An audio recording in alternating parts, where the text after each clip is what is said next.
প্রিয় দ্বাদশ শ্রেণীর পরীক্ষার্থী, তোমরা যারা এবছর উচ্চ মাধ্যমিক পরীক্ষা দেবে এবং তোমাদের যাদের এডুকেশন সাবজেক্ট রয়েছে, তোমাদের জন্য আজকের এই প্রশ্নটি অত্যন্ত গুরুত্বপূর্ণ। কারণ তোমরা জানো যে এবছর তোমাদের, যেহেতু তোমরা ওল্ড সিলেবাসের শেষ পরীক্ষার্থী, সেই জন্য কিন্তু তোমাদের প্রশ্নপত্রে এই ধরনের সাজেশন ভিত্তিক প্রশ্ন আসার সম্ভাবনা খুব বেশি। তো তাই আমি তোমাদের অলরেডি অনেক দিন আগেই উচ্চ মাধ্যমিক 2025 শিক্ষাবিজ্ঞান বিষয়ে সাজেশান দিয়ে দিয়েছি। অনেকেই তোমরা সেই সাজেশান দেখেছো। যারা দেখোনি তাদের উদ্দেশ্যে বলছি, এই ভিডিওর ডেসক্রিপশানে তার লিঙ্ক দেওয়া থাকবে, তোমরা সেখান থেকে গিয়ে সেই সাজেশান দেখে নিতে পারো। তাহলে কিন্তু তোমাদের প্রস্তুতি আরও ভালো হবে। কারণ এখন থেকে যদি সেই সমস্ত প্রশ্নের উত্তরগুলো তৈরি করে নিতে পারো, খাতায় ভালো করে নোটস আকারে তুলে নিয়ে যদি সেগুলো মুখস্থ করে পরীক্ষার খাতায় লিখতে পারো, তাহলে কিন্তু তোমাদের টেস্ট এবং উচ্চ মাধ্যমিক পরীক্ষাতে কমন পাবেই পাবে এবং সঙ্গে বেশি নম্বর অবশ্যই পাবে। তো সেই উদ্দেশ্য নিয়েই আজকের এই ভিডিও বানানো। আরেকটা কথা বলে গিয়ে, সাজেশানে এই প্রশ্নটি নেই, কিন্তু আমার মনে হয়েছে এবছর পরিণমন খুব গুরুত্বপূর্ণ, এই প্রশ্ন আসতে পারে। সেই উদ্দেশ্য নিয়েই আমি তোমাদের সামনে এই পরিণমন বিষয়টি নিয়ে এসেছি। আমি এখানে অনেকগুলো বিষয় দেখিয়েছি। পরিণমন কাকে বলে, পরিণমনের বৈশিষ্ট্য, পরিণমনের সঙ্গে শিক্ষণের কী সম্পর্ক, পার্থক্য কী আছে, শিক্ষায় পরিণমনের সম্পর্ক কী। কিন্তু তোমাদের পরীক্ষাতে এত সব কিছু আসবে না। আমি তোমাদের সামনে পুরো ভিডিওটি তুলে ধরছি, তোমরা এটি ভালো করে তৈরি করে নিতে পারো। হয়তো পরীক্ষায় আসতে পারে পরিণমন কাকে বলে, শিক্ষাক্ষেত্রে তার গুরুত্ব লেখো, বা পরিণমনের সঙ্গে শিক্ষণের সম্পর্ক কী বা পার্থক্য কী, এগুলো আসতে পারে। আমি সেটি একটি ভিডিওতে সমস্ত বিষয় তোমাদের সামনে তুলে ধরছি। তার আগে তোমরা যারা এই চ্যানেলে প্রথম, চ্যানেল সাবস্ক্রাইব করো, লাইক করো, বন্ধুদের মধ্যে শেয়ার করো, তাহলে তোমাদের প্রস্তুতি আরও ভালো হবে। চলো শুরু করা যাক আজকের যে ভিডিও। পরিণমন বা ম্যাচুরেশন, যেটাকে আমরা বলছি পরিণমন বা ম্যাচুরেশন হলো একটি ক্রমাগত প্রক্রিয়া, যা মানুষের শারীরিক, মানসিক, প্রাক্ষবিক, সামাজিক বিকাশের এমন একটি প্রক্রিয়াকে বোঝায় যা সময়ের সাথে সাথে স্বাভাবিক নিয়মে ঘটে। তাহলে প্রথম লাইনেই আমরা দেখতে পাচ্ছি পরিণমনকে একটি ক্রমাগত প্রক্রিয়া, অর্থাৎ অনবরত প্রক্রিয়া, কন্টিনিউ প্রক্রিয়া, যা মানুষের শারীরিক, মানসিক, প্রাক্ষবিক এবং সামাজিক বিকাশের বিভিন্ন বিষয়গুলোকে তুলে ধরে। তো এটি কিন্তু সময়ের সাথে সাথে স্বাভাবিক নিয়মে ঘটে, অর্থাৎ প্রাকৃতিক, কৃত্রিমভাবে একে কিন্তু পরিবর্তন করা যায় না। হয়েছে বলছে এটি একটি প্রাকৃতিক এবং স্বাভাবিক পরিবর্তনের ধারা, যার মাধ্যমে একজন ব্যক্তি তার জৈবিক ক্ষমতা, মানসিক পরিপক্কতা এবং সামাজিক দক্ষতা উন্নত করে। তাহলে কি দেখলাম আমরা, পরিণমন একটি স্বাভাবিক এবং প্রাকৃতিক প্রক্রিয়া। দেখো এই যে পরিণমন একটি স্বাভাবিক বা জৈবিক প্রক্রিয়া, এই লাইনটির মাধ্যমে তোমরা কিন্তু পরীক্ষাতে এমসিকিউ এসএকিউ পেতে পারো। হয়েছে, তাহলে যদি পরীক্ষাতে প্রশ্ন আসে পরিণমনের একটি বৈশিষ্ট্য লেখো, তাহলে পরিণমন একটি স্বাভাবিক প্রক্রিয়া, তাহলে তাতেই তোমরা এক পাবে। বা পরীক্ষাতে শূন্যস্থান এমসিকিউ আসতে পারে, পরিণমন একটি স্বাভাবিক প্রক্রিয়া, কৃত্রিম প্রক্রিয়া, স্বাভাবিক কৃত্রিম উভয়ই বা কোনোটিই নয়, এইভাবে অপশান দিয়ে তোমাদের সামনে আসতে পারে। যেমন একটি শিশু শারীরিক বৃদ্ধি থেকে শুরু করে কিশোরের মানসিক বৃদ্ধি সবই পরিণমনের অংশ। অর্থাৎ পরিণমন কোনো বাহ্যিক শক্তি দ্বারা ত্বরান্বিত করা যায় না, বরং এটি অন্তর্নিহিত প্রক্রিয়ার মাধ্যমে ঘটে থাকে। তাহলে এতক্ষণ আমরা যেটা পড়লাম, যা সামারি করলে দাঁড়াচ্ছে এই পরিণমন একটি স্বাভাবিক প্রক্রিয়া, যাকে বাইরের কোনো শক্তি দ্বারা তাকে আমরা পরিবর্তন করতে বা বাড়িয়ে ফেলতে পারি না, বরং এটি অন্তর্নিহিত প্রক্রিয়ার মাধ্যমে ঘটে থাকে। যেমন একটি শিশুর শারীরিক বৃদ্ধি থেকে শুরু করে কিশোরের মানসিক বিকাশ সমস্ত কিন্তু পরিণমনের অংশ। এবার আমরা দেখে নেব পরিণমন প্রক্রিয়ার একটু মনোবৈজ্ঞানিক সংজ্ঞা, অর্থাৎ মনোবৈজ্ঞানিকরা কী কী পরিণমনের সংজ্ঞা দিয়েছেন সেটা আমরা একটু দেখে নেব। দেখো মনোবিদ বলছে, কোলেসনিক কী বলেছেন, বলছে maturation is a process of growth and development that occurs throughout a person's life. It involves the unfolding of a person's inherent traits and potential and can include physical, mental and emotional growth. হয়েছে, এটা একটি ইংরেজিতে দেওয়া আছে, তোমরা এটাকে বাংলা করে লিখতে পারো যে পরিণমন একটি বৃদ্ধি এবং বিকাশের একটি প্রক্রিয়া, যেটি ব্যক্তির ব্যক্তিগতভাবে বা অন্তর্নিহিত সত্তার মাধ্যমে ঘটে থাকে, যেগুলি ব্যক্তির পোটেনশিয়াল অর্থাৎ ইনক্লুড, মানে এর মধ্যে কী কী রয়েছে, দৈহিক, মানসিক, ইমোশনাল সমস্ত ধরনের বিকাশ এই প্রক্রিয়ার মধ্যে অন্তর্গত। হয়েছে, 2 নম্বর যে সংজ্ঞা আমরা দেখতে পাচ্ছি, মনোবিদ ম্যাকগিও কী বলছেন, বলছে স্বাভাবিক পরিণতি বা পরিপক্কতা হলোই পরিণমন। তাহলে কি হচ্ছে, স্বাভাবিক পরিণতি বা পরিপক্কতাই হলো পরিণমন। মনোবিদ গেসেল কি বলেছেন, মানুষের নিজস্ব এবং অভ্যন্তরীণ বৃদ্ধি হলো পরিণমন। তাহলে আমরা তিনটি যে সংজ্ঞা পড়লাম, এই তিনটি সংজ্ঞাকে আমরা যদি একত্রিত করে একটা সর্বজনীন সংজ্ঞাতে আমরা আসি, তাহলে আমরা কি দেখতে পাচ্ছি, উপরের সংজ্ঞাগুলির ভিত্তিতে বলা যায় যে পরিণমন হলো এমন একটি চর্চা, অনুশীলন এবং শিক্ষণ নিরপেক্ষ স্বাভাবিক স্বতঃস্ফূর্ত প্রক্রিয়া, যা আপনা আপনি ব্যক্তির মধ্যে সংগঠিত হয়ে তার আভ্যন্তরীণ বৃদ্ধিতে সহায়তা করে। তাহলে আমরা কি দেখতে পাচ্ছি, পরিণমন হলো একটি চর্চা, অনুশীলন, শিক্ষণ নিরপেক্ষ, অর্থাৎ এখানে আমরা বারবার অনুশীলন করে বা বারবার চর্চা করে বা শিখে একে আমরা ত্বরান্বিত করতে পারি না। এটি একটি স্বাভাবিক স্বতঃস্ফূর্ত প্রক্রিয়া যা আপনা আপনিভাবে যা নিজের থেকেই ব্যক্তির মধ্যে সংগঠিত হয় এবং অভ্যন্তরীণ বৃদ্ধিতে সহায়তা করে থাকে। হয়েছে। এরপরে আমরা পরিণমন প্রক্রিয়ার কিছু বৈশিষ্ট্য একটু চোখ রাখবো। দেখো বৈশিষ্ট্য কী কী বলছে। পরিণমন প্রক্রিয়ার কিছু গুরুত্বপূর্ণ বৈশিষ্ট্য রয়েছে যা মানব জীবনের সার্বিক মানসিক এবং সামাজিক বিকাশকে নির্দেশ করে। নিচে পরিণমন প্রক্রিয়ার বৈশিষ্ট্যগুলি বিশদভাবে আলোচনা করা হলো। প্রথম হচ্ছে স্বাভাবিক প্রক্রিয়া। তাহলে এতক্ষণ ধরে আমরা যে কথা বলে এসেছি পরিণমনের একটি স্বাভাবিক প্রক্রিয়া। দেখো কী আছে, পরিণমন একটি স্বাভাবিক প্রক্রিয়া যা মানুষের জৈবিক বৃদ্ধির উপর নির্ভরশীল। এটি স্বতঃসিদ্ধভাবে ঘটে এবং বাহ্যিক প্রভাব এবং শক্তির প্রয়োজন হয় না। সময়ের সাথে সাথে শারীরিক মানসিক বিকাশের মাধ্যমে এটি ধীরে ধীরে সম্পন্ন হয়। তাহলে আমরা কি দেখতে পাচ্ছি, পরিণমন একটি স্বাভাবিক প্রক্রিয়া, এটি মানুষের জৈবিক বৃদ্ধির উপর নির্ভরশীল, এটি স্বতঃস্ফূর্তভাবে ঘটে, বাহ্যিক কোনো শক্তি দ্বারা একে প্রভাবিত করা যায় না। সময়ের সাথে সাথে শারীরিক মানসিক বিকাশের মাধ্যমে এটি ধীরভাবে সম্পন্ন হয়ে থাকছে। হয়েছে। এরপরে দেখো, এবং 2 নম্বর যে পয়েন্ট রয়েছে ধাপে ধাপে বিকাশ, অর্থাৎ কি সিকোয়েন্সিয়াল ডেভেলপমেন্ট। এটি বলছে পরিণমন ধাপে ধাপে ঘটে, অর্থাৎ এটি একটি নির্দিষ্ট ধারাবাহিকতায় এগিয়ে চলে। শিশু, কিশোর এবং প্রাপ্তবয়স্কের মধ্যে বিভিন্ন স্তরে শারীরিক এবং মানসিক পরিবর্তন ঘটে। প্রত্যেক ব্যক্তি সাধারণত একই ক্রমে এই ধাপগুলো অতিক্রম করে। তাহলে আমরা কি দেখতে পাচ্ছি, পরিণমন একটি ধারাবাহিক প্রক্রিয়া। পরিণমন নির্দিষ্ট গতিতে ধারাবাহিকভাবে এগিয়ে চলে। শিশু, কিশোর, প্রাপ্তবয়স্ক থেকে শুরু করে সমস্ত মানুষেরই শারীরিক মানসিক যে সমস্ত ধরনের পরিবর্তন আমরা দেখতে পাচ্ছি সেগুলো কিন্তু স্বাভাবিক একই ক্রমে একই ধাপে এগুলো এগিয়ে যায়। এরপরে বলছে বয়সের সাথে সম্পর্কিত, বলছে এজ রিলেটেড প্রসেস, অর্থাৎ বয়সের সঙ্গে সম্পর্কিত একটি বিষয়। বলছে পরিণমন বয়সের সাথে সম্পর্কিত। একজন ব্যক্তির শারীরিক, মানসিক, সামাজিক বিকাশ তার বয়সের উপর নির্ভরশীল।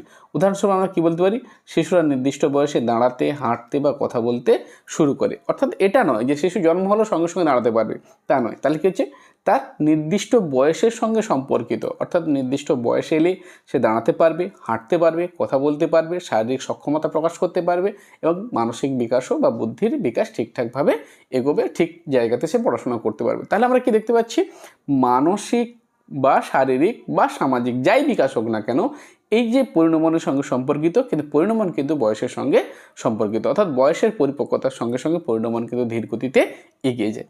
হয়েছে। তাহলে 3টি পয়েন্ট আমরা দেখে নিলাম। এবার আমরা বাকি পয়েন্টগুলো দেখবো। দেখো 4 নম্বর পয়েন্ট যে আছে আমাদের সামনে, আমরা দেখতে পাচ্ছি 4 নম্বরে বলছে শারীরিক এবং জৈবিক ভিত্তি। হয়েছে, বায়োলজিক্যাল ফাউন্ডেশন।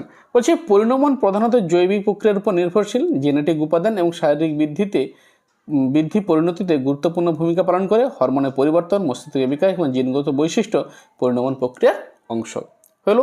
এবার 5 নম্বর পয়েন্ট, পরিবর্তনের গতিবিধি নির্ধারণ, অর্থাৎ আমাদের এই পরিবর্তন, আমরা তো দেখলাম যে পরিণমন এক ধরনের স্বাভাবিক স্বতঃস্ফূর্ত পরিবর্তনের প্রক্রিয়া, কিন্তু এই পরিবর্তন কেমন হচ্ছে, পরিবর্তন কিভাবে হচ্ছে, তার গতিবিধি কেমন, সেটা আমরা দেখব। পরিণমন প্রক্রিয়া সাধারণত একটা নির্দিষ্ট গতিতে ঘটে, যদিও বিভিন্ন ব্যক্তির পরিণত হওয়ার সময়সীমা ভিন্ন হতে পারে, তবে এটি একটি প্রাকৃতিক নিয়ম মেনে চলে। উদাহরণস্বরূপ শিশুর শারীরিক বৃদ্ধি, মানসিক বিকাশ নির্দিষ্ট বয়সের মধ্যেই ঘটে থাকে। অর্থাৎ কি না, একটা সময়ের পরে আমরা কি দেখতে পাই, এই যে মানসিক বৃদ্ধির পরিবর্তন বা পরিপক্কতা সেটা কিন্তু ধীরে ধীরে হ্রাস পেতে থাকে কিছু কিছু সময়ের ক্ষেত্রে। আর শারীরিক বৃদ্ধি সেটাও কিন্তু একটা বয়সের পরে আমরা দেখি সেটা বন্ধ হয়ে যায়, দৈহিক বৃদ্ধি যেগুলো হয়। তো এখানে আমরা কি দেখতে পাচ্ছি, বলছে সেগুলোর গুণগত পরিবর্তন ঘটে, কিন্তু পরিমাণগত পরিবর্তনের দিকে কিন্তু অনেকটা স্থিমিত হয়ে যাচ্ছে। বলছে পরিণমন একটি নির্দিষ্ট গতিতে ঘটে, যদিও বিভিন্ন ব্যক্তির ক্ষেত্রে বিভিন্ন। স্বাভাবিকভাবে সমস্ত ব্যক্তির ক্ষেত্রে পরিণমন একই গতিতে হবে এ বিষয়ে কোনো নিশ্চয়তা নেই। বিভিন্ন ব্যক্তির ক্ষেত্রে বিভিন্ন ধরনের পরিণমনের প্রক্রিয়া আমরা লক্ষ্য করতে পারি, বিভিন্ন ধরনের গতি লক্ষ্য করতে পারি। হচ্ছে শিক্ষা এবং পরিবেশের প্রভাব নেই, অর্থাৎ কি না, শিক্ষণ এবং পরিবেশের উপর পরিণমন কোনো প্রভাব বিস্তার করছে না, বা শিক্ষা এবং পরিবেশ পরিণমনের উপর ঠিকঠাকভাবে প্রভাবিত করতে পারছে না। বলছে পরিণমন একটি স্বয়ংক্রিয় প্রক্রিয়া যা সরাসরি শিক্ষার মাধ্যমে ঘটানো যায় না। এটি পরিবেশ বা বাহ্যিক প্রভাবের উপর তেমন নির্ভরশীল নয়। উদাহরণস্বরূপ কি, শিশুর দাঁত ওঠা বা মস্তিষ্কের বৃদ্ধি এটি একটি স্বাভাবিক প্রক্রিয়া, এটি শিক্ষণ দ্বারা প্রভাবিত হয় না। অর্থাৎ কি না, বয়সের সঙ্গে সঙ্গে আমার পাকস্থলী কার্যক্ষমতা বাড়তে থাকবে, আকার বাড়তে থাকবে, এখানে কিন্তু আমরা হাত দিলেও বা এটাকে আমরা চেষ্টা করেও এর স্বাভাবিক পরিবর্তনকে আমরা আটকে রাখতে পারি না। তো এই যে বৃদ্ধি যেটা বলছে, তার মস্তিষ্কের বৃদ্ধি, দাঁত ওঠা, এটা স্বাভাবিক প্রক্রিয়া।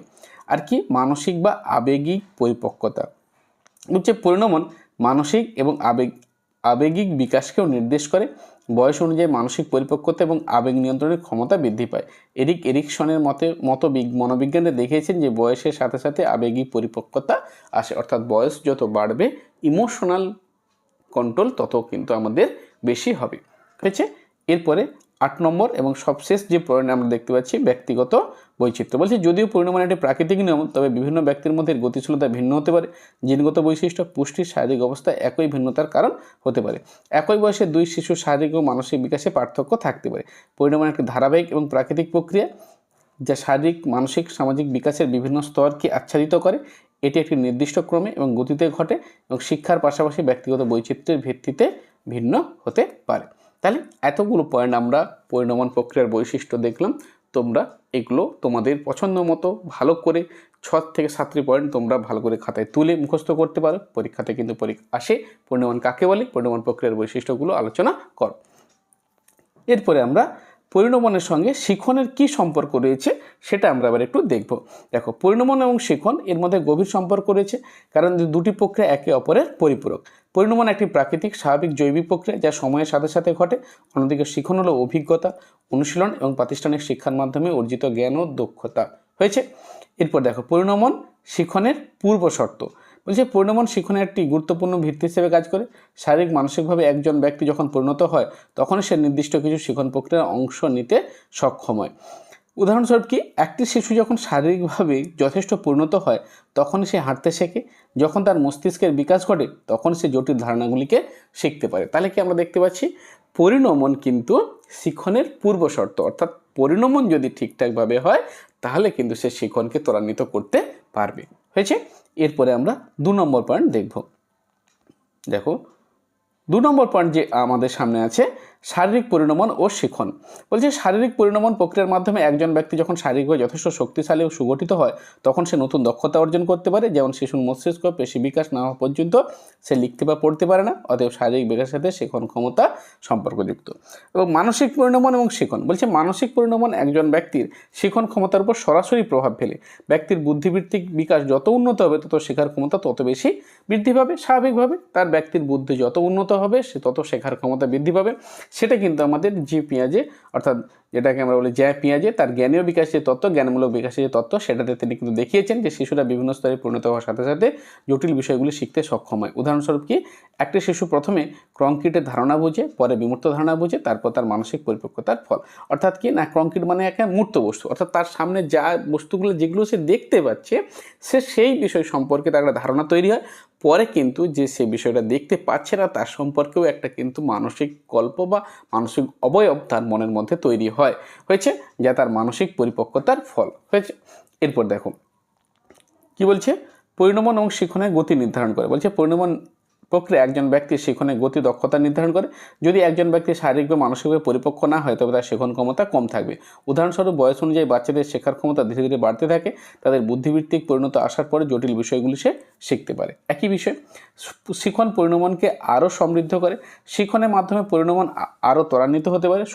শিখন শুধুমাত্র অভিজ্ঞতার মাধ্যমেই যে অর্জিত হয় তা কিন্তু নয়, বরং এটি মানসিক এবং সামাজিক বিকাশে গুরুত্বপূর্ণ ভূমিকা পালন করে। যেমন ভাষা শেখা পরিণমন প্রক্রিয়াটির অংশ, তবে এটি কার্যকরভাবে শিখনের মাধ্যমেই কিন্তু বিকশিত হয়ে থাকে। তাহলে আমরা কি দেখতে পাচ্ছি যে যদিও ভাষা শেখা পরিণমন প্রক্রিয়ারই একটি অংশ, কিন্তু তা সত্ত্বেও এটি কার্যকরভাবে শিখনের মাধ্যমে বিকশিত হয়। অর্থাৎ এটাকে আমরা যত ভালোভাবে শিখব তত কিন্তু সেটা স্বাভাবিকভাবে বা সুন্দরভাবে বিকশিত হতে পারবে।